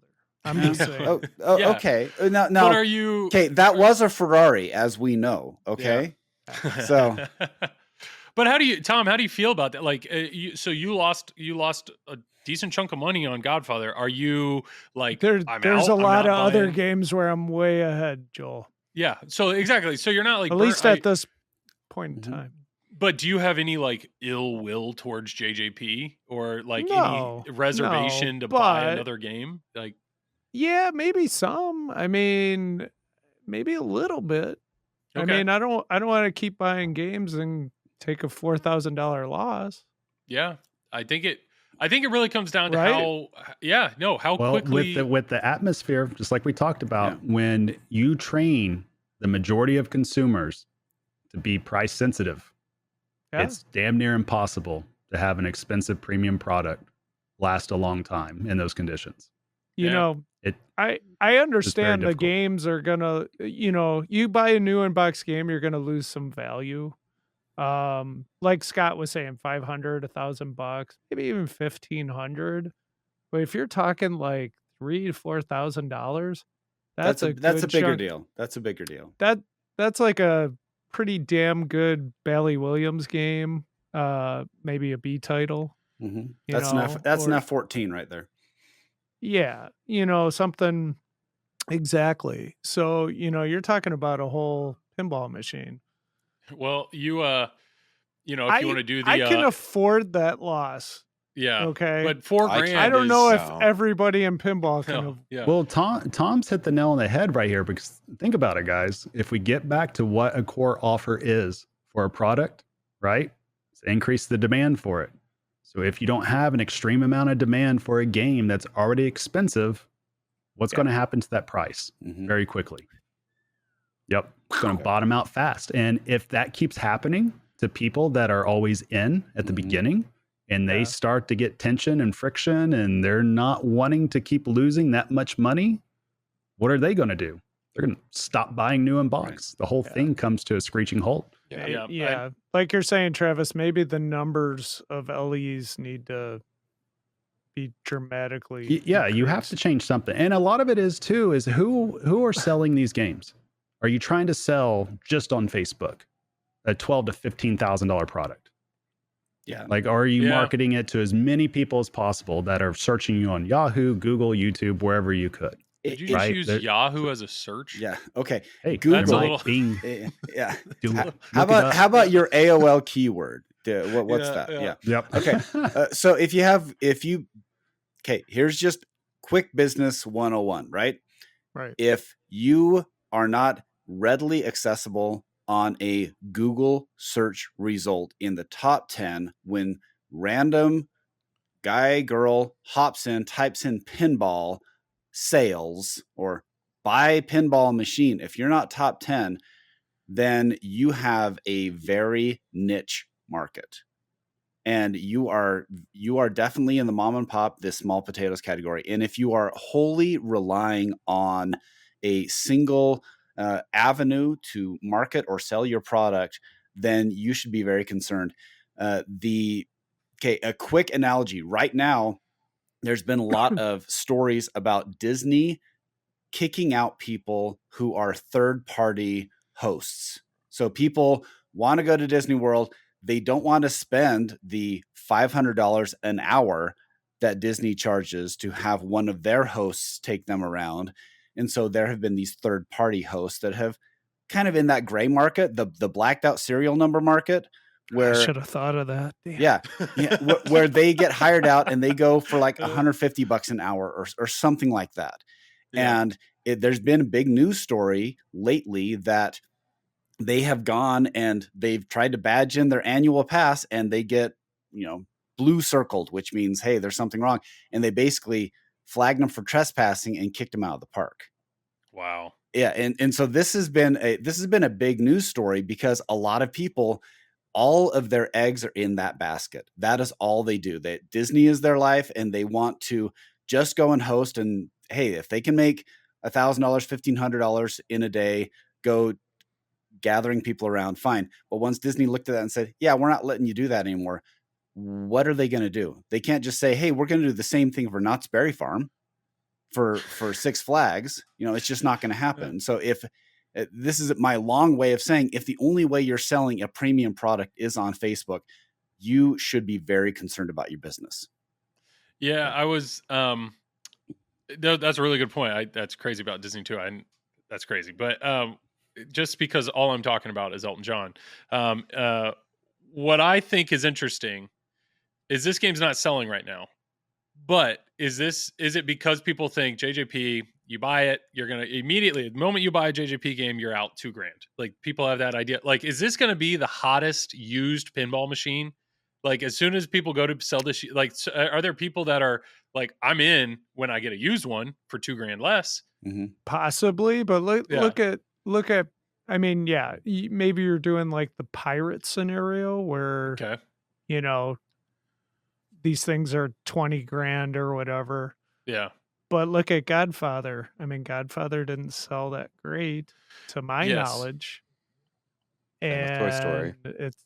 Toy Story. JJP, the number one thing is price. It's the perception of... Exactly. It's basically, if you're comparing their version, and I know they have bells and whistles, and they probably have a little bit more build of material than maybe a Stern. However, for the end user, the perceived value for an LE or premium or platinum or whatever it's going to be, let's just say the platinum version of a JJP game, the equivalency is the premium version of a Stern. And so people are going to equate those prices. And unless there's something that takes you beyond the premium version, and whether or not that's fun, quality, whatever, then people are going to generally go to the lowest price point. And you have to say the best option right now with JJP is probably Elton John. It's probably Elton John. That's probably their best game right now. And you add, okay, should I get that or should I get a Godzilla? Which is the best offer with Stern? Yep. So the price I'll difference. Add something to that. Okay, go ahead. Scott, just also availability of getting the game. Sure. Yeah. Because JJP, I mean, they're good at getting games out the door, but they don't do it like Stern. I mean, Stern gets them out quick. Yeah. So that's another thing. Well, to tag onto that, I have a buddy here locally that he's been in on Scooby-Doo since day one, but he didn't get the Bloodsucker edition. He got the standard edition. So he's at the end of the line. 1 of 5. Yeah, he's at the end of the line. And here he is. He hasn't, like, what I feel so bad for him, because anytime over the last probably 6+ months, he could have gotten a used Scooby-Doo Bloodsuckers edition for cheaper than what he is prepared to pay for his standard edition. Right. But he's trying to be like a loyal person. Like I said, I was going to buy it. I'm going to buy it. But when you have games like this, it's just, what do you... Don't do it. Like, I will tell anybody out there, as somebody that sells games, don't be loyal to something that costs you money in that way. You know what I mean? Because we're all here to make a profit.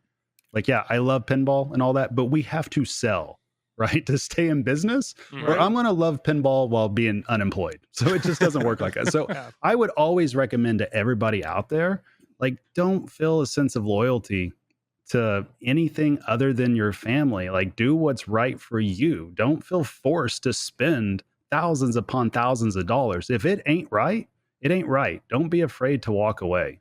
I mean, that's the main thing. Like, I say this as somebody that sells these things. Like, I don't want anybody to ever feel pressured that just because they do have a non-refundable deposit, that there's just no way out, and they got to buy this pin. Or, like, I've heard of people taking on a bunch of pins, like, in debt with credit cards that are 15-20% interest. It's like, wow, come on, it's like, let's keep this under control. You don't have to be forced to do anything. Don't put yourself in the poorhouse. Right, exactly. Well, Joel, you do touch base though on what gets dangerous for these things, and that's where it's tough for Spooky. That it's obvious that they want everybody to funnel up to the CE, right? You can look on their website and you get that feeling when you see what the cabinets look like for both, TCM and for Looney Tunes. It doesn't look anywhere near what the CE is for the Bloodsucker and for the standard. And plus, you're all the way on the back of the end of the line. Yep. Right. So they're obviously wanting to funnel everybody up there. So it's interesting to see the different types of companies, how they go about getting people to buy their top of the line product and buy a lot of it. Yeah. Because I think we just see vast differences from how JJP does it, how Spooky does it, and how Stern does it. Like, they're three incredibly different companies. Spooky probably should have mixed that up a little bit. That's why Stern does a little bit of a get the pros out there, get them quickly, get them out, then do LEs. But they've started mixing them up and doing like a little bit of pros, a little bit of LEs, a little bit of premiums. And so they are catering to all the market, because it's one thing having the product available versus, okay, you can get the awesome thing 2 years down the line. It basically is unavailable. Let's make that unavailable. So, but we're also trying to compare strategies between, Stern, a mass manufacturer of pinball, versus Spooky, who's literally a boutique pinball company that's in the name, boutique. So you can't call Spooky a boutique anymore. I'm sorry. I mean, they're putting out as many games as JJP is. I would. They're putting out a lot. They're putting out a lot of games. They're doing well. I mean, they're but I mean, I'm just saying, compared to Stern, it's hard to say. Oh, of course. Well, okay, no one. You could say the same Stern. thing about American or JJP. CGC. CGC. CGC probably makes the least of all those. Stern's the giant, man. I mean, they do it right, releasing their pros when they do. Because you see all the launch parties, that's very like strategic marketing to get it on location, advertise it, get as many people playing the game and talking about it. Badges. Yeah. Well, I think I would go ahead, Josh. I was just going to say, I think to wrap it all up with what you guys are saying is like, it's going to be an interesting year going into 2024 because of everything that we've talked about. Like we're a premium luxury item, yet we have, basement bargain buyers trying to drive down the price as much as they can so they can get it on clearance. And it's a really weird dynamic. And it seems like the manufacturers are feeding into that with closeout deals and stuff like that, and just not positioning themselves right going into a few, like, and it's really weird to me too, because like Stern has been doing this for 30 plus years now. Like they've been through the ups and the downs of all this. I mean, 2000s almost closed their door, but like we're kind of back to that point of like, what is 2024 going to bring market wise when we have so many that are refusing to buy now because they're just ripping us off versus I'm just sorry, I'm saying that as, I'm not saying that as Loserkid, I'm saying that as like, that's the comments I read online. You're projecting what the buyer's saying in their mind. Correct. And so it's just we've created a really weird environment going forward for pinball. And it's going to be interesting to see who sustains and who ends up having to close door. Not only distributors and dealers, but if manufacturers can even weather this. And I already see that some of them really can't. I'm not going to start pointing fingers. We don't have time for that. So sure. I mean, I will say 2023, it's been a fun year. It's been a good year. There's been a lot of pinball that's been putting out in 2023. I do think all the companies are kind of pushing each other to be the best that they can. Are all these companies still going to be around in 2024 at the end of 2024? I don't know. But are all the distributors still going to be around? I don't know. But as somebody who's really into pinball and loves pinball, luckily there's a lot of games out there that you can buy. You got a lot of different options. You can buy them new, you can buy them used. It's still there. Where would you buy those games at, Joel? Who's paying me? I don't. Well, Joel, this is where you just say flipping out pinball. Flipping out pinball. Yeah, I mean, geez, what? I literally lob him check. I know.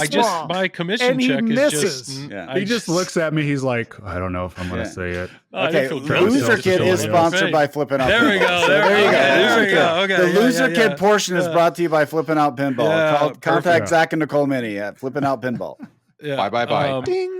Bye. But I'm just saying it's if part of this hobby though is a thought of I do this and I get to make money while I do it, you might need to like readdress that. Never buy a pinball machine expecting for it to hold value. Yeah, sure. Like that's what I would recommend anybody. Even if you buy an LE, like if you bought a pinball machine from somebody and they've told you, this will hold its value for you, like I wouldn't trust it. And it's not to say it can't. Yeah. There's certain variables where it can, but don't have that be your driver, because guess what happens there again? Right. You're so price focused. You want to buy low, you want to sell high, you want to go back and forth. Like it's meant to be a toy for adults. That's not a XXX adult toy. except for Tom, probably at some point. Tom's but a still, toy. But still, it's a toy for us to play with, and so it should be played. And I get it. There's people that buy the LEs. It's an art thing. It's a flex thing, and it stays in their man cave and all that. And we've seen that tons of times. But when you look at premiums, you look at pros, you look at everything else, like just buy them to play.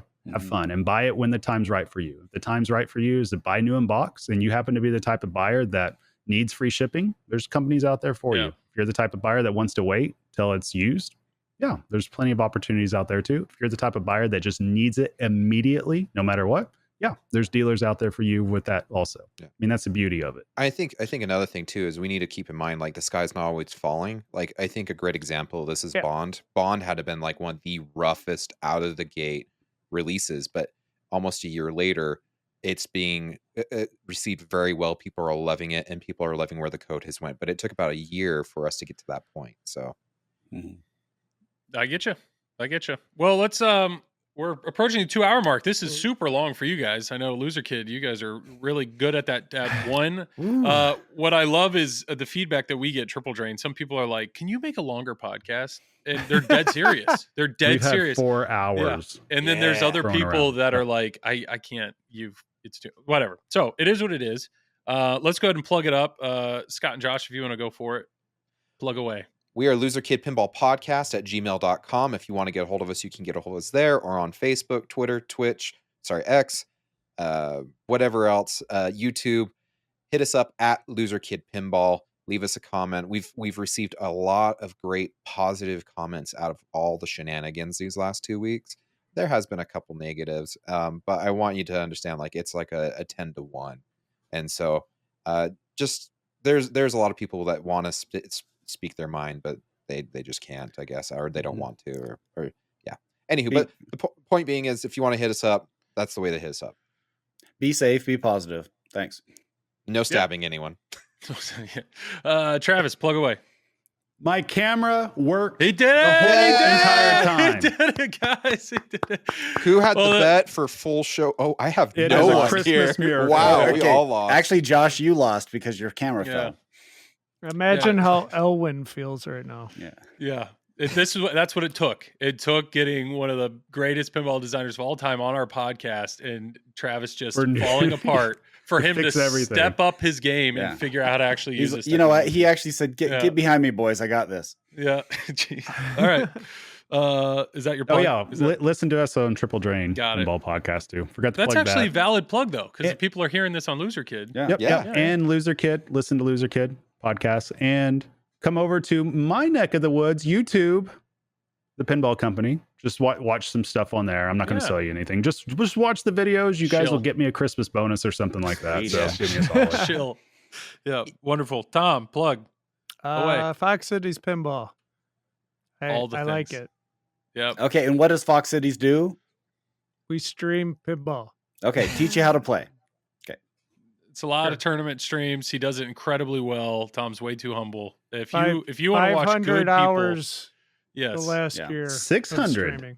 600. See, I even forgot. It was 600. His YouTube, he throws up he just subscribe to him on YouTube. There's a lot of good content there. And then also live, watch it on Twitch. He's partnered. He does a fantastic job with all the tournaments he streams. He is the best partnered tournament streamer in Wisconsin. Yeah. Hands down. Hands down. Yeah. And I am Joel. I do the Flipping Out pinball stream every Wednesday night from 10 to midnight Eastern Standard Time. Check us out on YouTube. All of our past streams are there from this year. And then obviously here on Triple Drain. I think we're all on Silverball Swag. Check us out for merch there, both LoserKid and Triple Drain. And what I will say, guys, is this was a lot of fun. Everybody all of our listeners, thank you for being a listener. Everybody have a wonderful and fantastic holiday. It's been a great year. And Tom, like always, you get the last words. I got to go get Neil. Bye.